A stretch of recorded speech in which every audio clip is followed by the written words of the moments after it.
there. My name's Barndor, but you can't hit me. You're more of a crackpot than a crack shot.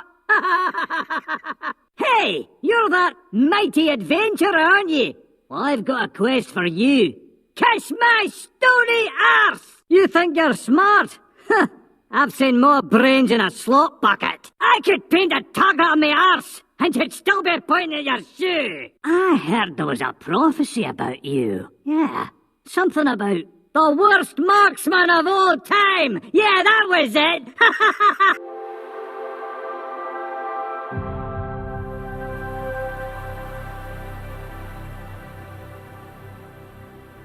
Hello there, and welcome to episode 73 of the Xbox Chums podcast. Yep, that's right. Back? We're bringing it back, baby. Was it Xbox Chums before? Yeah, it was Xbox Chums. I trust the you. opposite of PlayStation Pals. Okay. Xbox Chums. And who you're hearing that? Well, that's the Don to my Marcus. That's John there, man. So, John, again, I'm going to fire you a really quick, hard question right off the bat here. Top 3 favorite Xbox-only games. Go. Hi-Fi Rush. Come on, bro. Halo 2. Okay, that's a boondoggle. And, man, this is bad. Sunset Overdrive. That's a boondoggle, too. Sunset go. Overdrive, Insomniac's only Xbox exclusive. Mm-hmm. So one of the very few games that I wish made its way to PlayStation. Yeah. That and Hi-Fi Rush 2, well, I guess that's inherently when you ask that question, those might be games that aren't on the platform. But what's your other one? Fable 2. Okay, So, I never played a game of the Fable series. Yeah, they were very good, and Fable 2 was the high point. But I liked them all. Very good games. Is that similar to like Saints Row, where they all kind of had different tones, or were they silly throughout? They were always silly. They were silly throughout. Okay. Yeah. They all told their own story, but a lot of similar themes and just that British humor. British humor is great. Yeah. Anybody who doesn't like British humor, I don't really respect your opinion on comedy. I'm sorry. So John is not a trader this time, but we are going to have a lot to talk about Xbox. There's a lot of news has come out about them over the past week, and I figured, hey, let's bring it back. We got this little lull here. Yeah, crickets from the Sony side. So, yeah. So let's do a deep dive into Xbox, which we'll do later. But before we get into that, I got a few things. I was wrong about the Dragon's Dogma 2 showcase. That'll air by the time you listen to this. So that's November 28th at 1 p.m. Pacific. Ooh, tomorrow. Whoops. Yep. Whoops. When people hear this, it'll be already out. So we'll already hopefully have a deep dive of that game, get that release date, that March 22nd rumored date, and hopefully there's something to talk about next week. Second, we are at a DEF CON 1 for the Grand Theft Auto 6 trailer, John. That's the big one, right? Ones. Okay, yeah. I got to remind myself every time. It's rumored to be in early December, so between every podcast from here on out, the trailer could come out. That's so true. we have December 1st is this upcoming Friday. Like it could come that Friday technically. But what does your balls tell you, Nick? When is this trailer dropping? What is I am thinking the second week of December. So post Game Awards. Post Game Awards. Okay. Yeah. I don't think Keighley got it. I don't think they need to do it, and I think they will stay clear of that event in general. So I think next week will be off the table. Well, as we discussed, Keeley's probally fine as long as it's afterwards. It Yeah, doesn't matter. exactly. He's going to get the eyeballs there, no matter what. But again, yeah, it's like, again, that could be a thing next week. Is Grand Theft Auto 6 trailer. We finally saw it. So that'll be huge. Yep. Get ready for John to be anti-Rockstar guy for the next 2 years. So Nick's going to be carrying that one, but I'm sure there will be plenty to discuss. And then finally, let's get our predictions in for this big Capcom game that has been teased throughout the year. That Capcom has a big unannounced game coming before the end of fiscal 2023. So that's March 2024. Mm-hmm. We get some more confirmations. It's not Resident Evil, and it's not existing. Is that what the verbiage was? Are you talking about that thing that was unannounced, like that rumor that we saw today? So, yeah, that is not related to anything apparently. so not existing IP. Correct. Brand new IP. Or no remakes. Yeah, it said no remakes. Well, it said no RE remakes Oh. for 2024. So like Okay. they're basically saying that like our schedule for 2024 is inherently cleared out. There's not going to be any RE remakes news, any new RE games, I don't think. But I also don't think that this unannounced Capcom game is the game that they're talking about. Oh. Because a lot of the verbiage that they've been saying is that like, it's going to, be a multi-million seller and all this stuff and expressing the type of confidence that you really could only have with a known IP, I think. And Not I think Pragnata? not Pragnata, no. Even though I think that game looks pretty awesome. No, I think this is a slam dunk, absolutely what this is. And it's Monster Hunter World 2. That's what it is. So That's what it is, Nick. So we can stop right here. So as we've talked about again, it's kind of like a weekly recurring thing. The beginning of next year is stacked. Yep. It's stacked for Japanese games. It's also stacked for what we assume will be Dragon's Dogma 2 in March. Mm-hmm. So if Capcom was to have a Monster Hunter, you're saying this is going to be announced at the Game Awards and be in February or January of next year. Yeah, probably. Because it won't be with Dragon's Dogma. So I'm going to ask a dumb question. Is Dragon's Dogma Capcom? Yes. Well, then I don't know. I mean, it wouldn't make sense, but... Well, if it was like a January release, but that seems so fast for a turnaround for a game, but maybe they're just... None of this makes sense, of course, but... Yeah, I mean, it...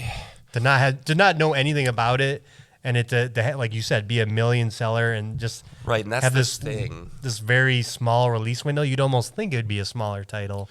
Yeah, but that's the verbiage that I'm hung up on is the confidence of the multi-million seller thing. Unless if they're like, look, guys, you don't know how fucking awesome this game is, and and then they show it off and we all want to buy it. But that would speak to a level of confidence and pompousness that is not very Japanese. The Japanese people don't typically talk that way. They're very humble, very kind of gonna let their product speak for themselves, not just get bullish about it. So I maybe Dragon's Dogma 2 is just a little bit different than what the first one was, and they're gonna approach a different type of market with it. In Monster Hunter is just going to be that more traditional monster hunting thing. I don't know. I didn't play Dragon's Dogma 1. I know you can speak to that a little bit better. What if the Monster Hunter game's a Switch one, the Switch series? It's possible. Then that's also like then you're not directly competing with Dragon's Dogma 2, which is on current consoles. Yeah. I mean, they could have just transitioned Dragon's Dogma into a more like, Witcher-esque open world do a bunch of missions kind of thing as opposed to... And you correct me if I'm wrong, but it kind of was Monster Hunter, right? Where it's like you're taking on these big beasts, you can climb on top of them. Yeah.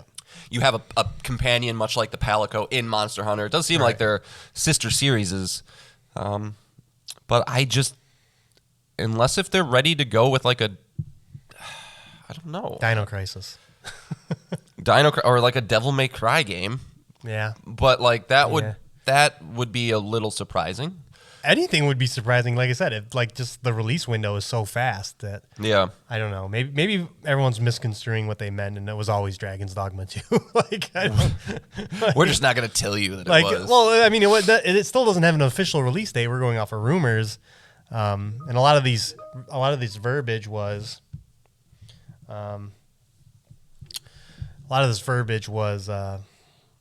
before. I think it was an earnings call about this million seller, right?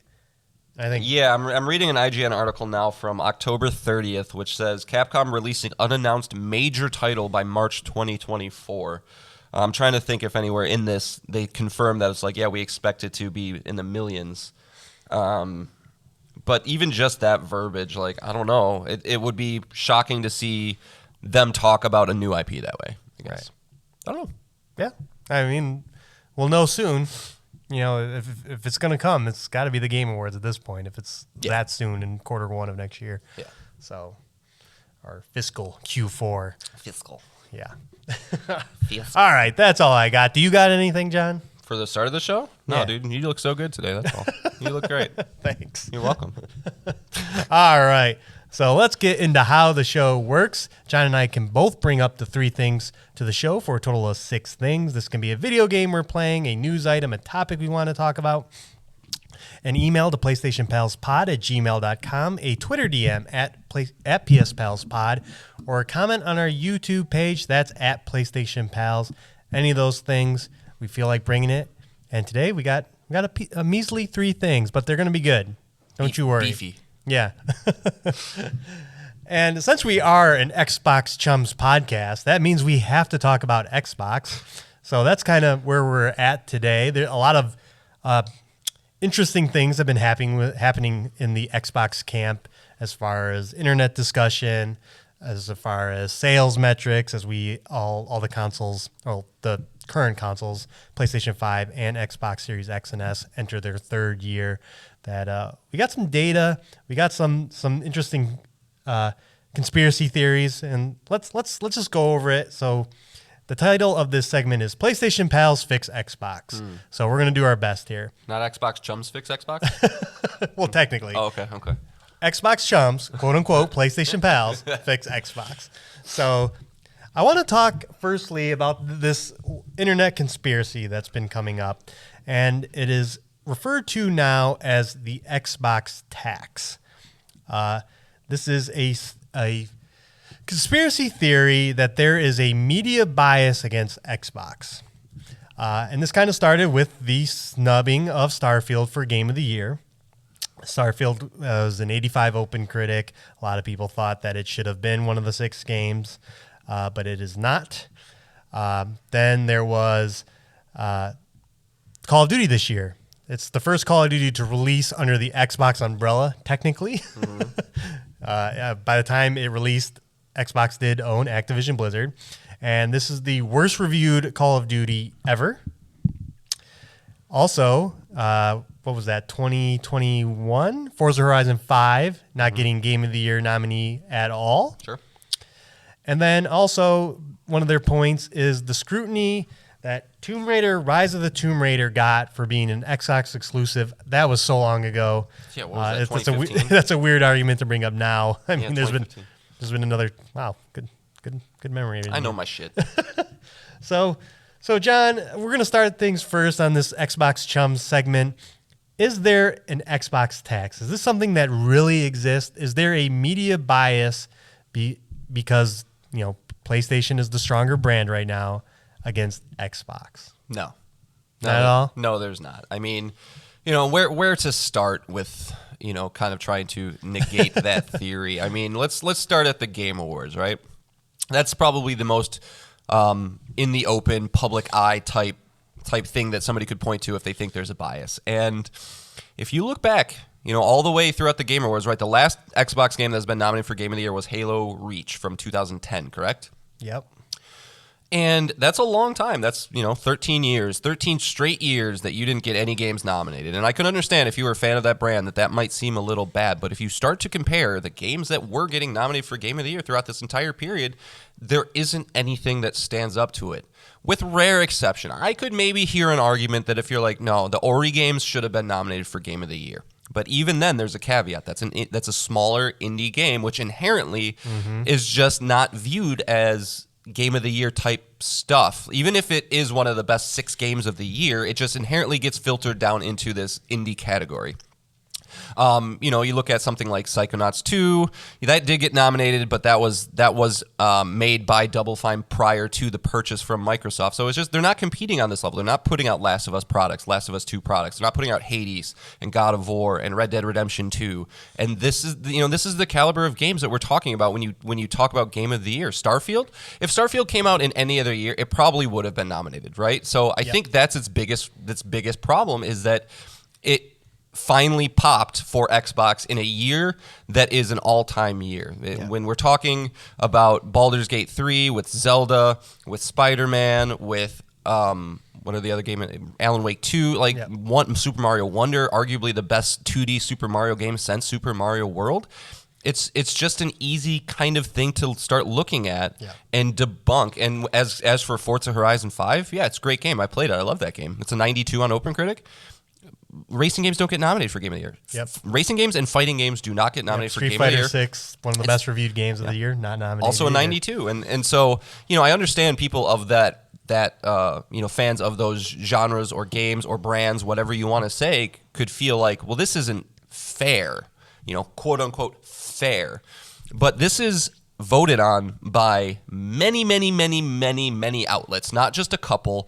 So if you think there's a conspiracy, you think all these people got together and said, guys, don't fucking vote for Xbox. Like, you're high. And it's just kind of coping. It's just copium. And I feel for those people, but I don't think so. I don't think there's really much of a bias. Yeah.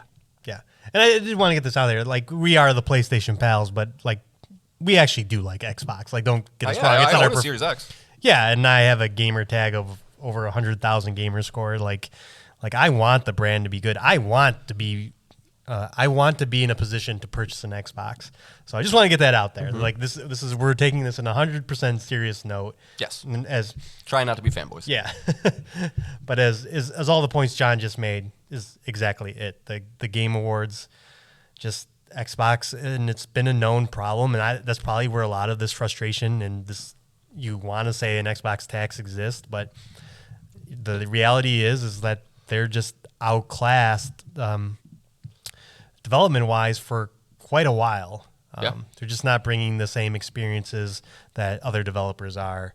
And it definitely will get, when we get further down to actually fixing Xbox, we'll get into that a little bit more. But what else do you think about the Tomb Raider argument? Is that the last time Xbox has had a large exclusive? Yeah, I think so. A third-party exclusive? Yeah. I mean, I think so. And, how do I put this? That was 8 years ago, and in the life of video games, that's an eternity. Like, this was before, we had a lot of game. I don't even know if Game Pass was really thriving at this point. This was a completely didn't exist then. No. Yeah, it was a completely different ecosystem at the time, where the PS4 Xbox generation had just kind of started to get started. Right, PS4 was, I think, in the lead immediately because Xbox One had a very bad release, but it was viewed, I think, a lot more negatively just because at this point, this was something that wasn't done by anybody, and it seemed very anti-consumer in the time. And I can understand somebody saying, well, that's the same shit Sony's doing now, but, I can't. And it was a sequel to a game that was multi-platform. That is a different thing, too. Like, if a Doom 3 is announced, it's going to suck hard for the PlayStation people like John, who loved the first two games, to have the sequel like not on PlayStation, but that's what's going to happen. Yeah, and that's the nature, and to also just say that Sony hasn't received any shit for that's also not true. No. Like, every single time, people just get all up in arms about Sony paying for these third-party exclusives when they don't really need to, and you're right, they don't. But Japanese publishers have inherently always liked to work with Sony. It's where the games sell. It's a lot more incentive nowadays for these companies to make these third-party deals with Sony, again, because that's where games sell. If companies and developers put the resources in to make an Xbox Series X SKU and then they put it out, it doesn't sell. Like, I think we just got some numbers that Starfield has sold about 3 million copies, which is really good. But when you compare to the amount of people that actually play on Game Pass or play on Xbox and how big that game was supposed to be, that sales are not great, especially when over 1 million of them were pre-orders because people wanted to play the game a little bit early. So it's just inherently not an ecosystem where you can really sell games. And so I think just with the rise of the Tomb Raider instance, it is very much a time and place thing, and I think it did move the needle anyway, so that's why I think Xbox has since pivoted. Kind of like a lot like Netflix. We learned with Netflix how much they would pay to get movies and shows on their streaming service, that they're less like, we should just either own you or just put these into our own personal projects, not pay Ubisoft or Take-Two or whoever publisher, a boatload of money to make it exclusive.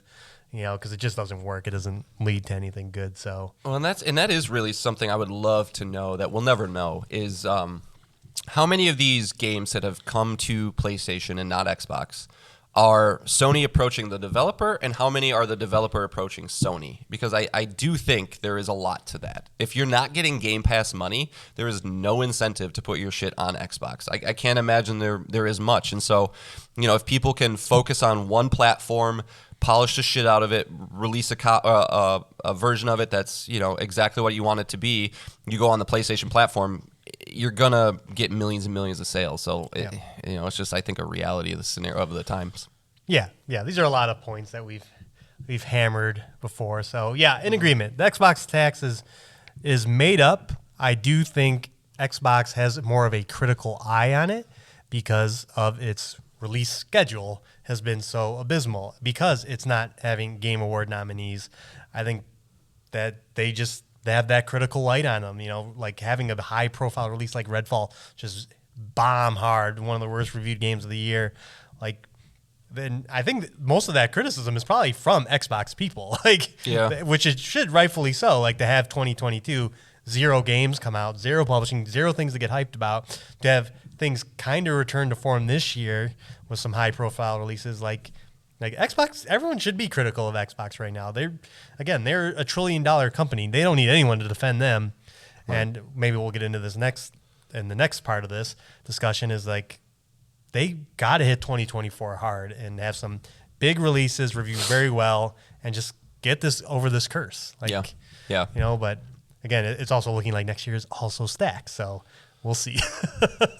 Yeah, that is like they just need one good one to get. I mean, for at least if the goal is to get a Game of the Year nominee, and right. It is wild that. So right, if that's been 13. This is the 13th year since they've had one nominated. 13 times 6 is 78. That's 78 games that have got nominated, and they haven't even gotten a single one. So, right. Like you said, I think it is just like almost this mental barrier at this point where they need to get over the hump and have one of their teams champion it, be like, we got you guys, and release something that people are fired up about, and not just another, Starfield. A lot of people say it's amazing, but that's not a universal consensus. No, by any means. No, definitely not, and that shows why it's sitting at the mid 80s and didn't get the Game of the Year nominee in this year. All right, so let's move on to the actual sales here. So this is coming from VG charts. Take what you will.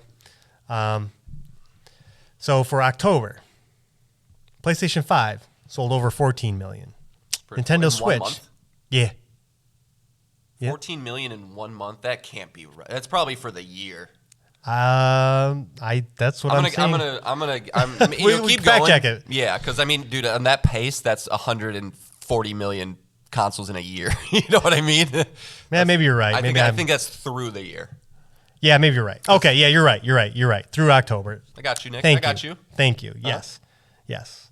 Okay, because I got other stats here that are just specifically to October. But gotcha. All right. Through the year, PlayStation 5, 14.36 million. Nintendo Switch, 10.89 million. Xbox Series S and X, 4.61 million. That's with Starfield releasing. That's both the X and the S. Yes, that's correct. Okay. And as far as sales in Europe, PlayStation 5 sales are up 143% over last year, October. Nintendo is down 20%, which is understandable. Granted, Super Mario Bros. Wonder came out. You think they'd be a little up, but we are talking a 6-7-year-old console at this point. Mm-hmm.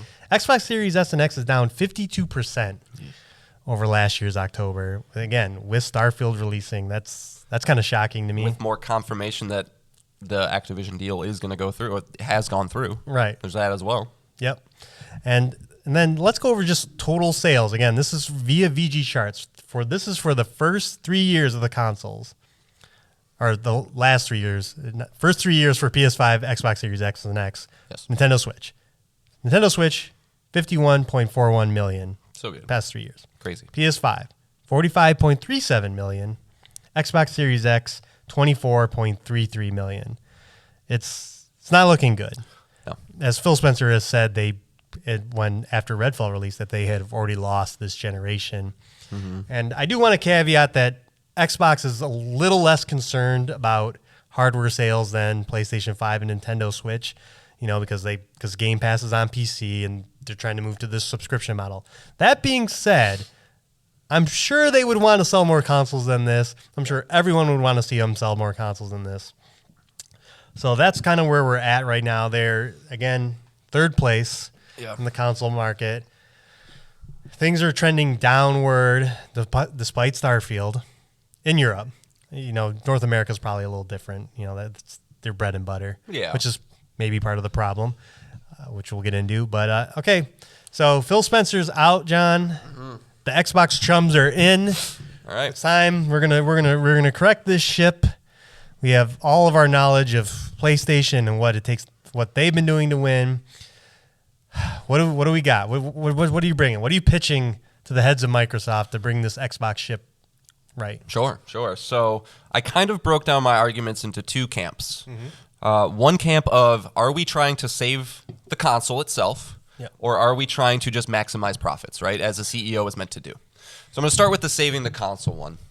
And this is the harder of the two, I think, because as we just went over with the numbers, they are in a pretty dire situation when it comes to the consoles, right? 14 million versus 4 million, rough numbers for the PS5 versus the Xbox is bad. And then if you break it down even more, they've said about 75% of all Xbox sales are Series S's, which means you got, 1.5, 2 million Series X's in the wild? That's shocking, honestly.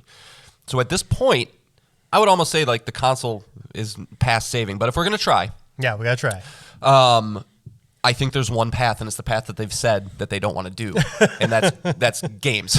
Yeah. I don't. I was first. racking my brain trying to figure this out, and I kept coming back to that because if you think, I had this thought the other day, right? And of going back to when Microsoft and Sony were really neck and neck, and that was, the Xbox 360, PS3 generation. And Xbox hit the ground running super hard with that generation because, they were riding off the highs of Halo and Gears and the Fable series, and they had a 1 year head start and a cheaper price point, and all these good things, all this good momentum.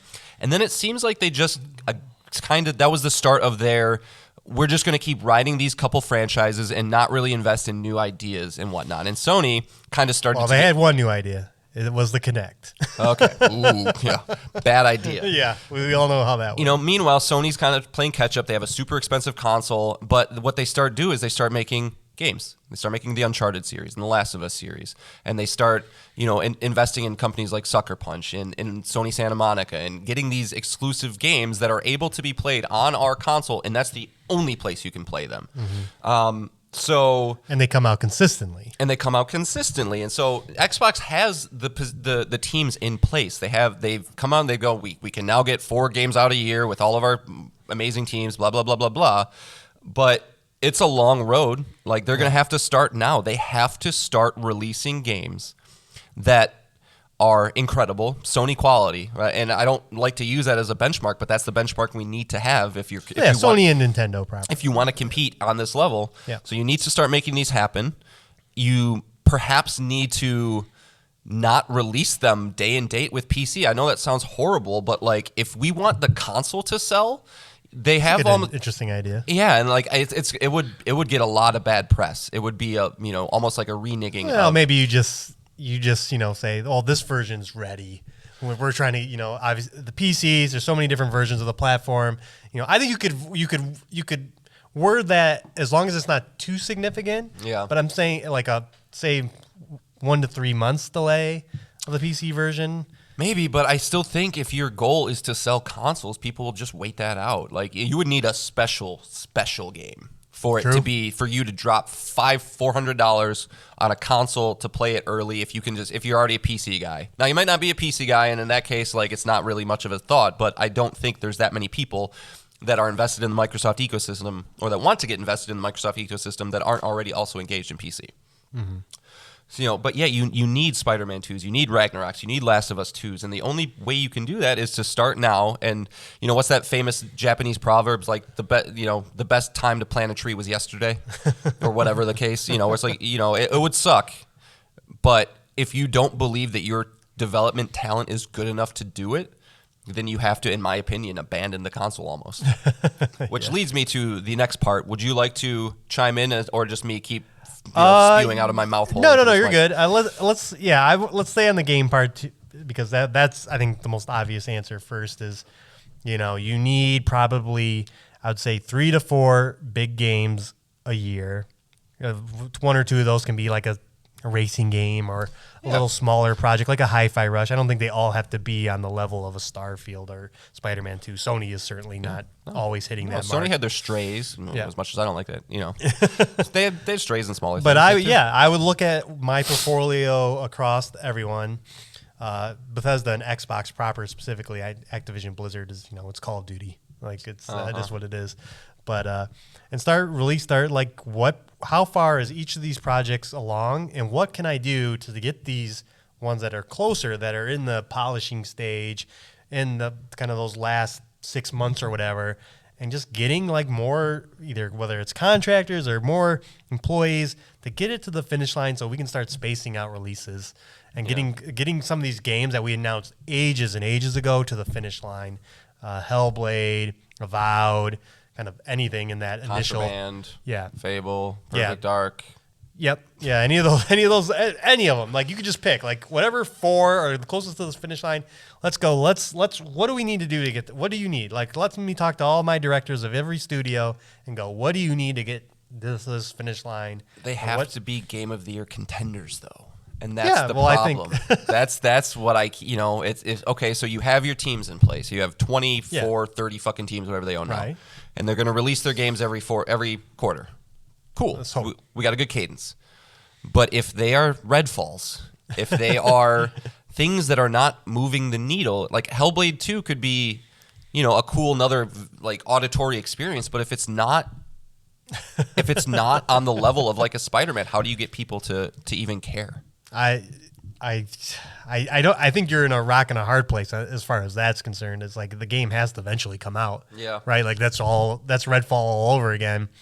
And you really don't want to avoid that. You want to avoid that situation, but I don't know. Maybe you avoid it by just shadow dropping it. Like, right? Like we're not hyping the game. Hellblade, you're buggy as shit, and you're telling me another year. Like, well, we've already invested so much money. Like, maybe we just shadow drop it. Yeah. Just shadow drop it and figure it out from there. Or you're gonna lose a lot of trust that way. Or maybe you bring early access to Game Pass and be like, okay, Hellblade's out. Early access. Yeah. Like just like Baldur's Gate 3, spend 3 years in early access. At least there's a game out there. Yeah. I don't know. That is a tough question. Like if the game is not doing well, like if it is looking to be another Redfall, I mean, you definitely get ahead of messaging. Yeah. No tricky trailers, nothing like that. But I think like eventually these games have to come out. Like you're stuck. Every E3, every Game Awards is going to be like, where's these 30 games that we're all waiting on? Like, but what's worse, the idea that the games might be bad, or they come out and they are bad? It's just, yeah, you're right, dude. It's a rock and a hard place scenario, which is why I think maybe we're calling it super early. Maybe this is, and we've been in it for a while, but Microsoft really just transitioning out of the console space. I don't know. They famously said back in the Xbox One, PS4 generation that they were talking about killing the Xbox, that it was doing so bad, it was lagging behind Sony 2-1. They didn't seem to have a lot of games going for it, and they thought about killing it. And as you just read, the PS5 is outselling the PS4. The Xbox Series X is underselling the Xbox One. It's getting worse. So if you had that thought back then, why would you not have that same thought now? And back then you didn't have this viable outlet of Game Pass and potential, what I'm going to talk about in a little bit, to mitigate those losses. So it's like, I don't know. Like I would honestly I would almost, if you asked me to bet in 10 years, will there be another Xbox? Maybe I might take the no on that. I don't know.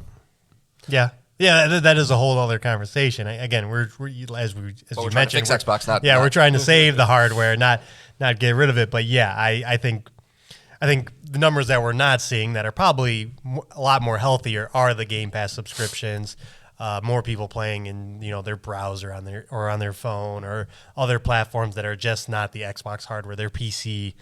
We're not seeing those numbers, but like I said, I just don't want to. I hate to just dismiss hardware sales because that's not their focus. Well, they still want want the Xbox to sell. Like they want that to be your home entertainment system. Like that is an Xbox Series X owner, which is weirdly enough me, is the most bought in version of your consumer. Right. They want to do you right. Yep. So whatever the games are, ideally they release at a steady cadence and they reach a high bar. 85 and above, right? Or 80 and above, I'd say is probably fine right now. But at least one or two of those.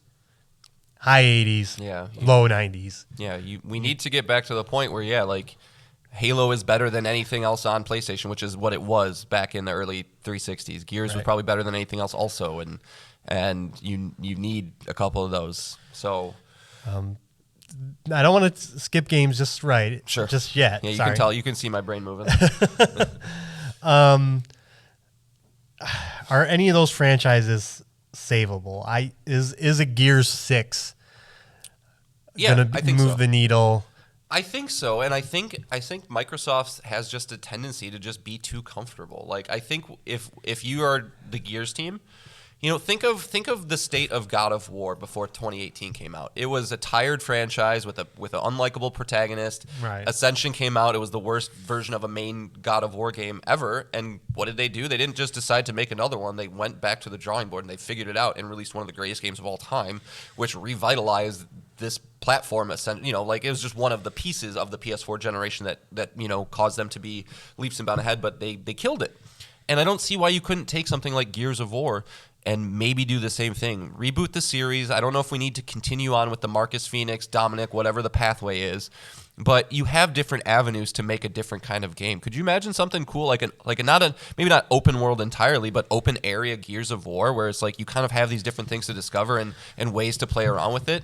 And Like, I didn't play Gears 5, but there were sections like that. Yeah, sure. Okay. Well, then expand on that.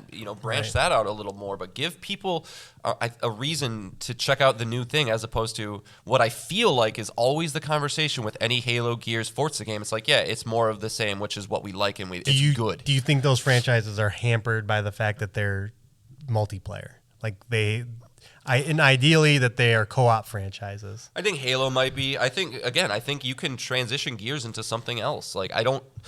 In this age of live service games and the amount of multiplayer games that are out there, these properties just cannibalize each other. So if I was Microsoft, which I am in this case, so lucky me, I would probably really focus on the single player epic, really, really get into the story. And maybe maybe the Gears story is incredible and I'm ignorant of that fact. I don't think it is, because I think I would hear a little bit more of that.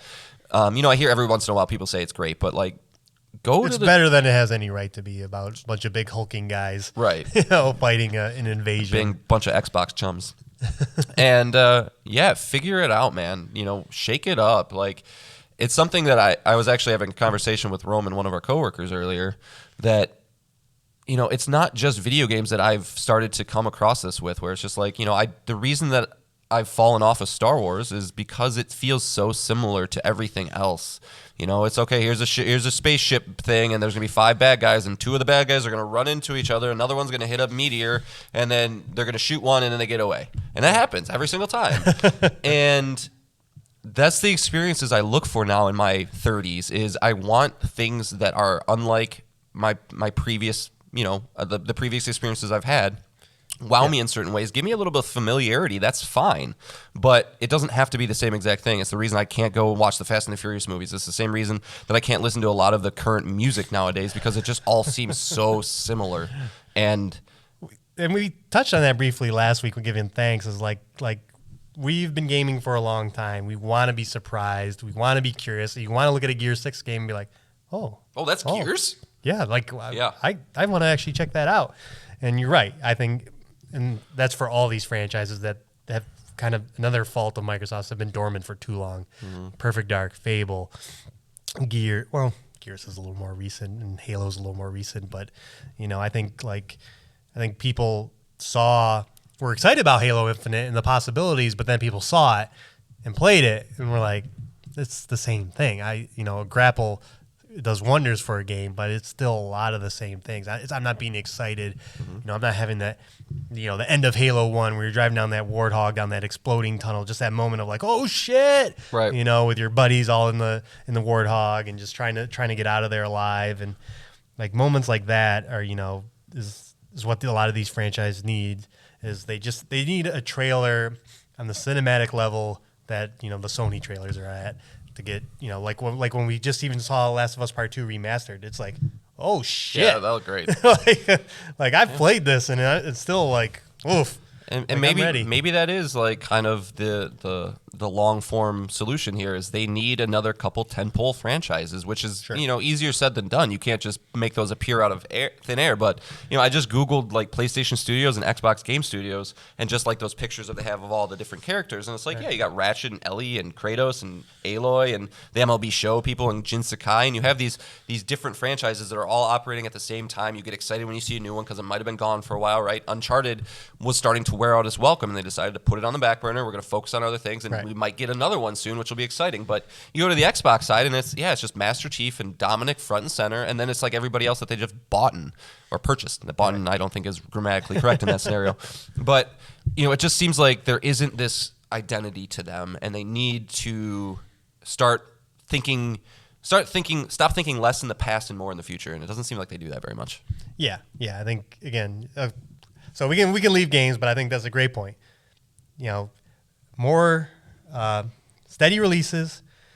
The games have to review well, and I think, like you said, I think we have to be surprised. These games, even if it's a returning franchise or a new franchise, we have to see something in it that's new and exciting, and at least gets you bought in to the pre-release hype. Even if you might not review well eventually, but you at least want to get excited and bought in. And I think a lot of these games that they've announced have that ability. We got to see more of it. Yeah. Like I think like when we talked about Avowed, you said that was one of your disappointments from their showcase, and you're right, because I think nothing there surprised you. No, nothing it looked like pretty Skyrim, which is cool, I guess. But they need more, and you always start with the base first games. Avowed's a great example because when they first showed that game off, they had this cool like teaser trailer where you're like in a dungeon and there's like this big flame thing in the back, and it's like looks like you're, I don't know, it's gonna be dark and gritty and like swords and dragons and shit. And then when I saw it, it was just like Outer Worlds fantasy. I was like, it's not what I thought that was gonna be. Right. So to go back to kind of my second pathway here, this is what I would actually do if I was Phil Spencer and I had to make the most amount of money. We're getting away from competing with Sony. I don't think we can do it anymore.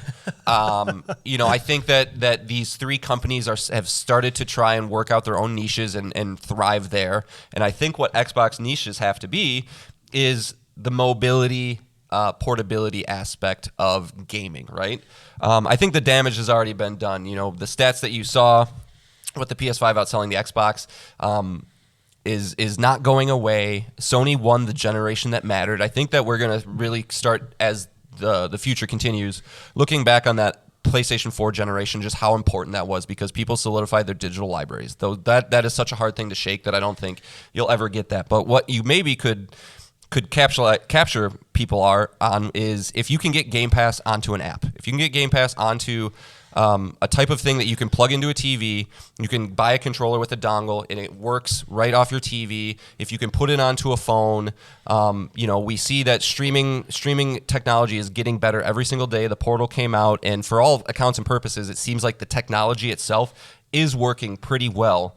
So you have to start thinking of ways to get your products across these different streams. It's going to be very hard to get it on the most successful platform ever, and that's the cell phone. I agree. However, we just saw this year, they got Resident Evil 4 Remake working on an iPhone 15. Like that is happening.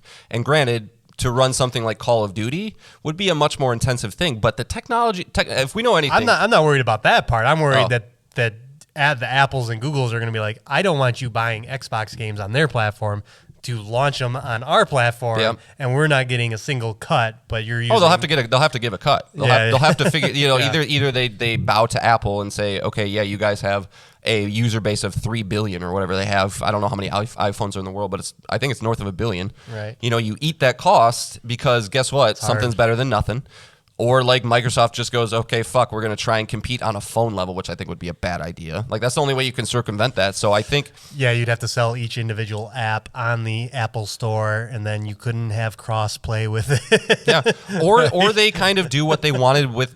what people kind of wanted with PlayStation Portal, is they make a proprietary Microsoft handheld thing that can stream games in, and that, you're able to then play wherever, whenever, however you want. I wonder if this would be a big component for, and I do think Microsoft will do this eventually, is get back into a phone market with their own phone. That's what I was saying. Like, so then this would be a huge incentive to do so. Is again that Xbox Play Anywhere that a lot of their games feature. You can play, your save goes across PC and your browser and your Xbox. That if there was a phone that I got to use Xbox's Windows whatever on the phone, but yeah, if I had all my games come with me, that's not bad. That'd be okay. That's a good argument. Yeah, I mean, I gotta admit though, I think it would hard. be a mistake for Microsoft to even try. Like, if Microsoft's trying to overthrow Sony in the video game front, they're going to try and overthrow Apple in the phone front. I don't think so. Especially when there's a lot of I think that might be successful for like the United States market, but I can't see some sort of scenario where people in Southeast Asia are amped to open up their Microsoft Xbox app. So. They have to figure out a different pathway forward, but I think that's kind of the best. They have Big Daddy Microsoft, ahead of them that can give them the money that they need. They have higher technology than Sony does. Like that could maybe be a way that they can start to work it out, right? Where they work a deal out with Samsung. Every Samsung TV is shipped with a Game Pass app. You buy a controller, boom, you can use it. Like that's the only, because then you can bump up your subscriptions, which is clearly where they're making all their money now anyway. Invest in a team that's maybe their whole directive is to find parity between games, right? Where if they can release a top tier Call of Duty game for Xbox Series X, but a brother version that can go on phone and they interact with each other, that would get a lot of people, I think, excited about the ability to do that. Well, that's the idea with cloud streaming is like it's platform agnostic. You don't need a powerful iPhone 15 Pro to run Call of Duty because you're just streaming it. Yeah. It's on the cloud running on their servers, and then it's not touching your phone. Like, yeah, there's a lot of wins with that, like including like battery life and stuff like that the phone is not worried about, and I guarantee you that's where. Yeah, I mean I our think predecessor, before we took over, is looking. yeah. Good. Oh, Phil, you did the company so well, except not. But I mean, I think that's kind of with the purchase of Activision Blizzard, I think people are really underselling how important King was to that acquisition. The makers of Candy Crush. I personally think they bought I don't know. I think Call of Duty is not going to rebound like they think it was. And this is going to be viewed as a purchase that might not have been as financially viable as they were hoping it would be. I think the King will work out for them. Blizzard will always have fans, but they need to redeem some good faith as well. But I don't know, man. It's I think they just have to carve themselves out a separate niche, because if you're competing with Sony at this point and on top tier AAA releases on an at-home console, I don't think you win very easily. Yeah. But and before we finish this topic, I saw a lot of comments talking about localization of Xbox games and how they're just not as strong as Sony. So I was like, let me look into that. So Starfield, obviously, this would be a hard game to localize because it's a giant RPG. Mm-hmm. 5 different audio languages, 9 different text options. Hi-Fi Rush, 9 different audio languages, 14 different text languages. Redfall, 10 audio languages, 14 text languages. Now let's go to Sony.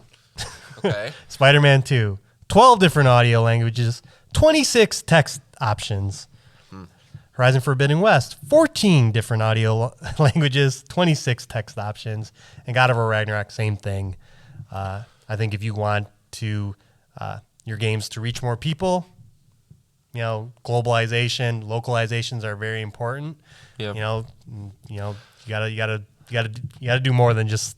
Yeah, I'd be curious what the breakdown is of how many of those options are European. So I wonder if I agree. I think they should, even if it's 2 people that use you should do it. They are split up by region, yeah. So like if you buy a European copy of Spider-Man, you don't get 12 audio languages. Typically, you get the the local ones, and same for South America and North America. Yeah, I'm just saying. Sony is they have much more viability in the European market, in the Japanese market, in Southeast Asia. So I would have inherently they're gonna push that a little bit harder. But Microsoft would be fools to not do that. I mean. Yep. not that it's nothing work. I'm sure it takes a long time to translate an entire game into something, but we live in an age where you can point your phone at a math equation and it does it. So, like, I'd imagine you run a script through a translator real quick and it's not going to be too bad. But, right. Yeah, that's a fair point.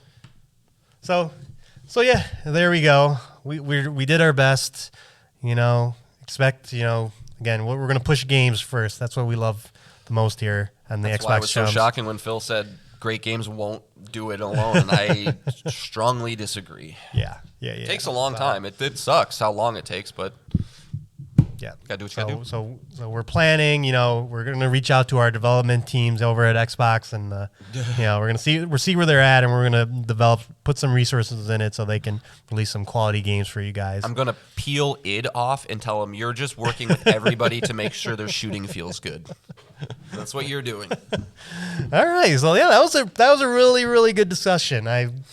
This is why we brought 3 things today, because we knew that one was going places. So, but if you have any thoughts, write in. Let us know what you think about this whole thing. Again, I know most people listening to us are PlayStation Pal, are PlayStation specific, and a PlayStation Pal.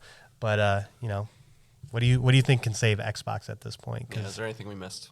Yeah, for sure. All right, on to our second topic. We're going to do an email. Again, you can email us at PlayStationPalsPod@gmail.com. This email comes from our New Zealand listener, Jesse, who's great at writing in, and he's following up on a topic we talked about last week. So he writes in, I wanted to give my input on the multiple endings segment you did in the last episode. I just got to the end of Lies of P, and while I was looking up the Platinum Guide, realized it has 3 endings. Womp womp. Oh, no. There's a bad ending and 2 good endings, which rely on your choices throughout the whole game. I beat the final boss and got the bad ending. Then I used cloud saves to go back and get the other good endings. However, when I went back, found out that there's another secret boss after the final boss. This boss is insanely difficult. Over the course of the game, I beat every boss in less than 10 attempts, and then also beat the last boss on my second attempt. The secret boss has completely wiped me out and is such a step up from the whole game to where the point I'm losing interest with each attempt. Now, John, you didn't get Lies of P. Are you interested still? I'm definitely interested in the game. It's just, as you can see, I didn't bring video games to talk about today, Nick. So it's finding that right time. All right. So he says, even though I've rolled the credits on the bad ending, I feel incomplete without seeing the 2 other endings. But on top of that, in order for me to get the platinum, I need to finish New Game Plus 2, which means fighting this boss again. I don't know if I have it in me, but I'll keep trying. Good luck, Jesse. Good luck, That man. sounds horrible to be at the end, too, because you want it. You want it so bad. Oh, yeah. Yeah, you effectively have to just let yourself down easy, where it's just like you slowly come to that realization that's not going to happen. It never feels good, but Right. But, maybe you come back to it one day, There's also that aspect of it. But. True. Stepping away and coming back, usually you'll find that the boss was much easier than when you were hitting your head against the wall over and over again. So he finishes up saying, overall, I give the game a 4 out of 5. Excellent soundtrack, awesome gameplay. For a Souls-like, it wasn't too difficult overall, but still a massive rush when you beat a boss. The reason it doesn't get a 5 out of 5 is because of the multiple ending situation. Hope you guys are well, and as always, looking forward to the next episode. Jesse. Thanks for writing in, Jesse.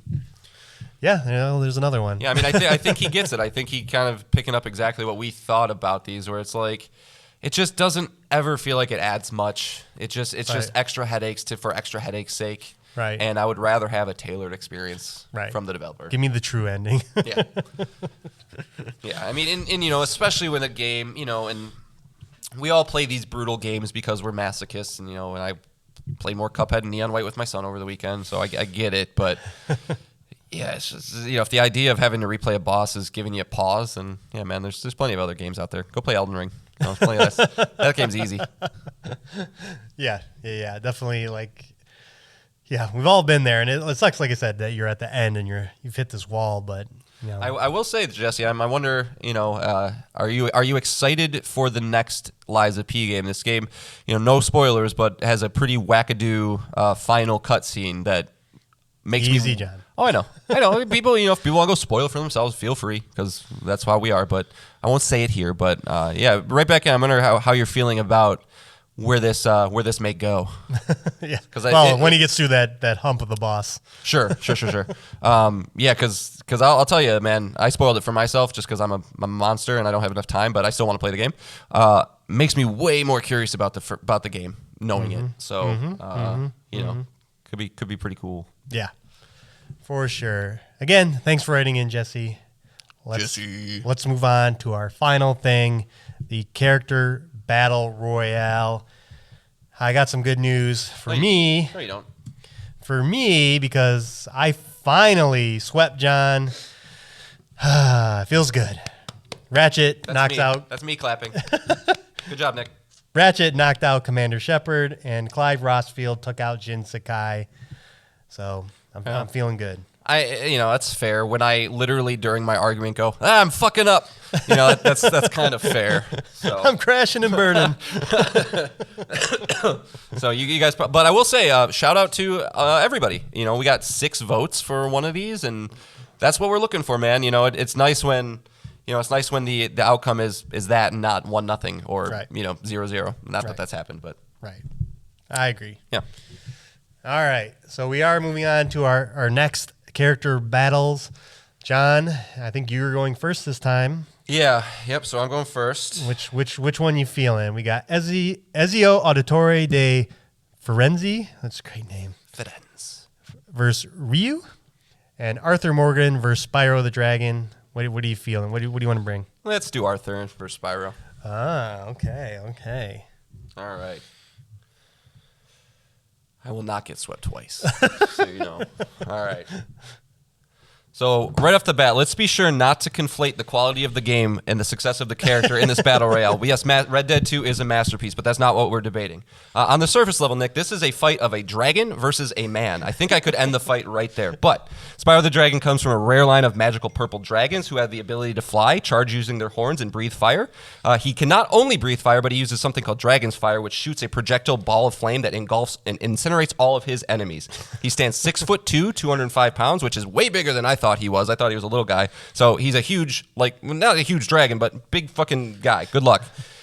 His charging is said to be reach supersonic speeds. So, Arthur Morgan's got Deadeye, but big fucking whoop. He's also a dragon, so he's got dragon scales. I don't think Arthur's 12-shooter, whatever you want to call it, is getting through that. He can use his wings to protect himself from any other projectile attacks. He's a very magical being who can teleport himself, move with telekinesis, and again, Arthur Morgan, simply a man. Deadeye has 20 seconds max. Good luck. Very, very good. Very good. All right. Yeah, I don't have any experience with Spyro. I never played those games. Not at all? Not at all. That is the number one nostalgia thing for me. Just played that shit for hours when I was a kid. All right. Arthur Morgan is our most human combatant so far, but not one to underestimate. He is the right-hand man of the Vanderlyn gang. Arthur is tough, a survivalist, and he does what it takes to succeed in the unforgiving Wild West. A brawler and hand-to-hand fighter with various weapons, but Arthur's real strength is his skill with weapons. Arthur can handle himself exceptionally well with the use of pistols, shotguns, and rifles. Gear he meticulously upgrades and takes care of himself. And again, John downplayed it, but Arthur's greatest asset is Deadeye, allowing him to slow the passage of time and line up pinpoint shots with his weapon. If he wanted to shoot Spyro in the eye, he could. But finally, Spyro may be a dragon, but Arthur has conquered the legendary animals of the Wild West, including cougars, panthers, grizzly bears, bull gators, and more. He is more than ready for his fight with a dragon. Nice. That's it. There we go. All right. And then next up, as we said, Ryu versus Ezio de Firenze. All right. Let me give me a stopwatch timer. I'm just going to let that one run out because that makes it easier. Okay. All right. All right, Nick. So a little bit different tact with this one. We're just going to use our common sense, okay? So Ryu is perhaps maybe the most iconic and strongest close-quarter fighter in this entire roster, right? If you get anywhere near him, he's going to easily overpower you and take you down. Ezio is no exception. Strength, Ryu. Stamina, Ryu. Close quarters, Ryu. Distance, Ryu, because he can hit you with a Hadouken. all Ezio has is his sneaking, which is inherently taken out of this entire equation with the moment the fight starts. His main tactic is just sneaking around, putting on different costumes. It's not going to matter in this situation. Ryu is able to block all manners of weapons per Marvel vs. Capcom. Dante's sword, Wolverine's claws. So whatever Ezio is going to hit him with a little blade out of his wrist, it won't matter. He just holds backwards on his block button and he blocks the shit out of it. Again, Hadouken, he'll be able to hit him from range. Even if Ezio avoids it, it's fine because it's going to throw him off, make him move. Ryu's going to get close and then throw him into the fucking ground. And Ezio is no master fighter anyway. You get 2 or 3 guys surrounding him in those games, he crumbles. He can't take those guys on. Not getting swept twice, Nick. I just like the idea. Video game logic is you hold the back button and it doesn't matter what's coming at you. It's blocked. You can block it with your bare hands. Yeah, that's one of those. Really gotta suspend disbelief. Of course for that. Listen, we're fighting with dragons.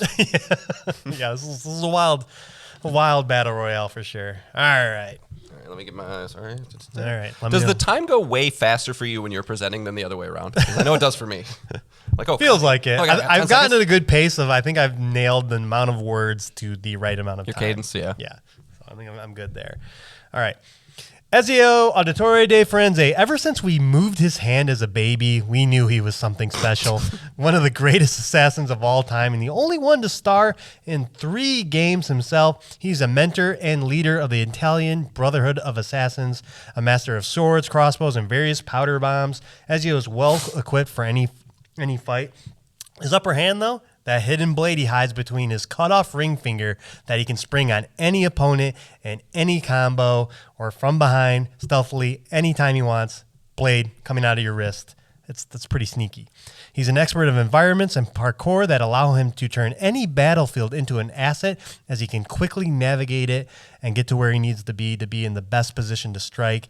And finally, Ryu's honor and pride will be his weakness. He's a straight fighter, and Ezio will exploit this with stealth and deception to defeat him. Very nice. Very nice. Good approach. All right. Yeah. All right, Nick. We have 20 left. All right. 20 left. 10 more weeks of the first round. Just 10 more weeks. Just 10 more weeks. But I don't know about you. I'm still having fun. I hope the audience is still having fun. Yeah. So we'll great. keep this going. And that's just round 1. That's just round 1. So a year from now. A little behind the scenes baseball. We might tweak up what we do for round 2 and 3 because you guys don't want to hear us go, Kratos is still really strong. So good luck. Yeah. But all right, Nick, first or second? I'll go first. First as always. Leon Kennedy. Ooh, okay. Sticking with some human type characters versus Ellie.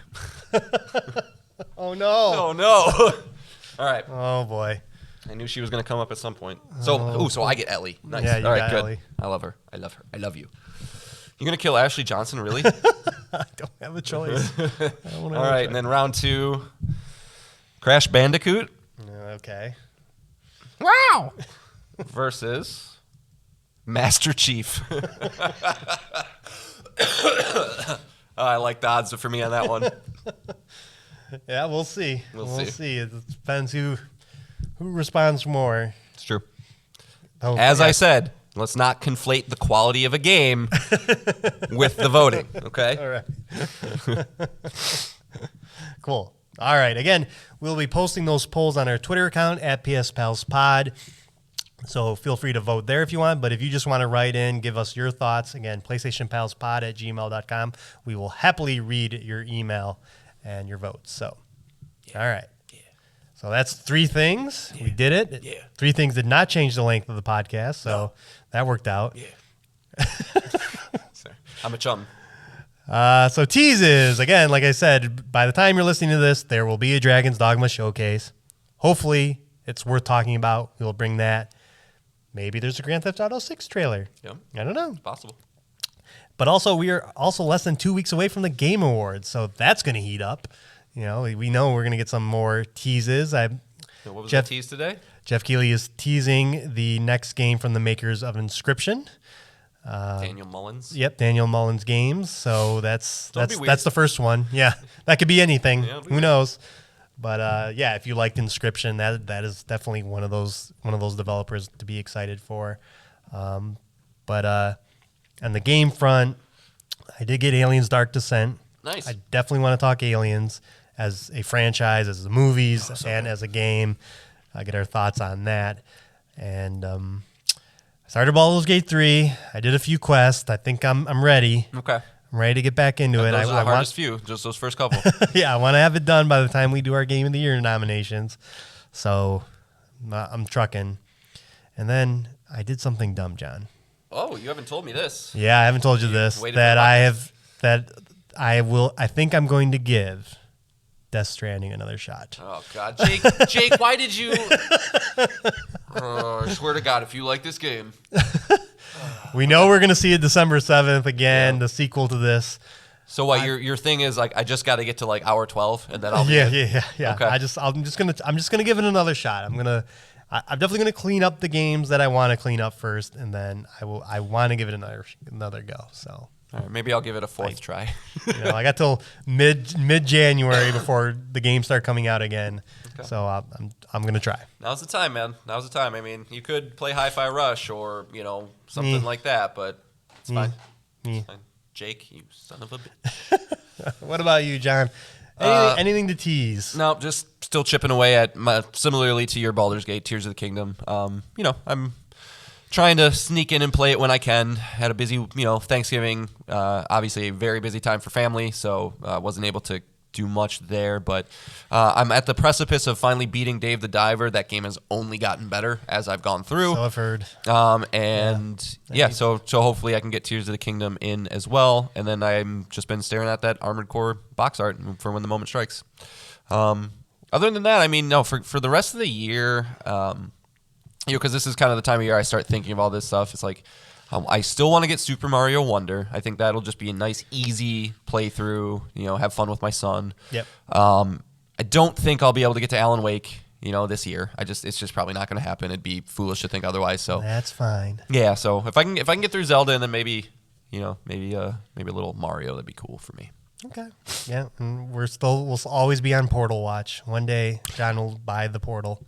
Yeah, it's happening. Yeah, I mean, I admit, like, the moment I see one for $200 is probably gonna happen. Like, because scalpers be scalpers, and they all bought them up and all post them on eBay, and we just got to kind of wait for the next shipment to come in. I'm doing the same exact thing with the Oppenheimer 4K Blu-ray disc right now, where they just sold out immediately. It's being sold on Amazon for $50 right now, which is nuts. Oh, come on now. So like, just waiting for the next phase. But yeah, I'm definitely getting a Portal.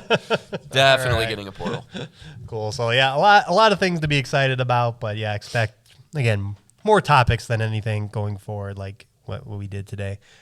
All right, for the song, one of my nostalgia games re-released, that Super Mario RPG remake. It has such a good soundtrack. I'm probably going to bring a few songs from this game, but the first one I'm going to bring is Beware of Forest Mushrooms by Yoko Shimomura, who did the original game and then he came back to do the remake of the soundtrack, and it's so good. Live orchestra.